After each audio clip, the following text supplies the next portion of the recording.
The chair now recognizes Mr. Stanton for 5 minutes. All right, thank you very much, Mr. Chair, and thank you to each of the outstanding witnesses in today's hearing.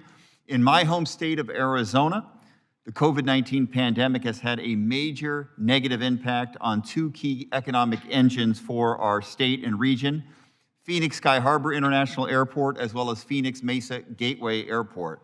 After a year in which Sky Harbor had a record 46 million passengers, boardings in 2020 dropped by more than half. We haven't seen that level of boardings in over 30 years. March is typically one of the busiest months in Sky Harbor, yet with many major events delayed or with limited attendance, recovery continues to be slow. Fewer passengers, of course, means less revenue from concessionaire sales and revenue from parking, as well as fees from companies operating at the airport. Just to break even in this challenging time, the airport must reach 80% of the passenger boardings it had in 2019. Even with the support provided to Sky Harbor and other airports under the CARES Act and the December COVID relief package, the airport has had to significantly trim costs, reducing its operating budget by $30 million this year and next in anticipation of sustained revenue losses. In addition, Sky Harbor has placed on hold 80% or $800 million worth of capital projects that were planned for the next 5 years. This not only delays much needed infrastructure improvements, but thousands of potential construction jobs as well. Similarly, Phoenix Mesa Gateway Airport has seen passenger boardings plummet, concessionaires operating on half capacity, and infrastructure projects delayed. I have a question for Mr. Lytle. Mr. Lytle, let's talk about infrastructure at airports for the moment. Can you discuss the importance of the additional airport funding in the American Rescue Plan to support current and future infrastructure projects at your airport and at airports across our country?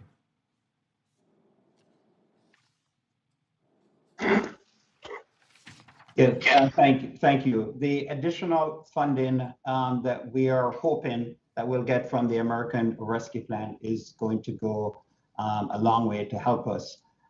We have significant amount of debt service these are fixed cost debt service and operating costs, not only at my airport, but airports across the industry. So we're really looking forward to getting hopefully that additional $8 billion for the industry. We still have major infrastructure projects that we're undertaking right now. Even at my airport, we have $3.7 billion worth of construction that's taking place. We expect that traffic will return. The industry has always been resilient, and we know that it might take longer for this one, but traffic will come back, and we have to make sure that we have the facilities in place in order to accommodate the traffic that's coming back. And so the American Rescue Plan additional funding that the airports will be getting will be sorely needed for us to continue our operations. Thank you very much. And a quick question for Mr. Callio. As more COVID vaccines are administered, governments around the world are exploring the use of digital health passports to encourage travel and facilitate a return to normalcy. Congressmember Mass asked a similar question, but I wanted to follow up on that. What are your thoughts about digital health pass and what necessary safety elements need to be in place before current travel restrictions are lifted? Thank you. We think that verifiable testing and vaccination data is critical to the return of travel.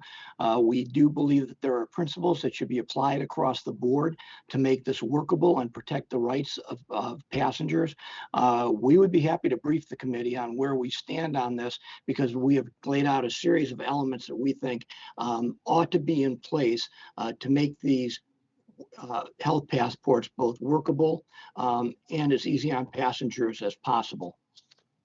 Okay, we look forward to following up with you, and then maybe an opportunity for you to brief this committee, because I think digital health passes provide some optimism about speeding up the process of returning to normalcy in the industry. I yield back.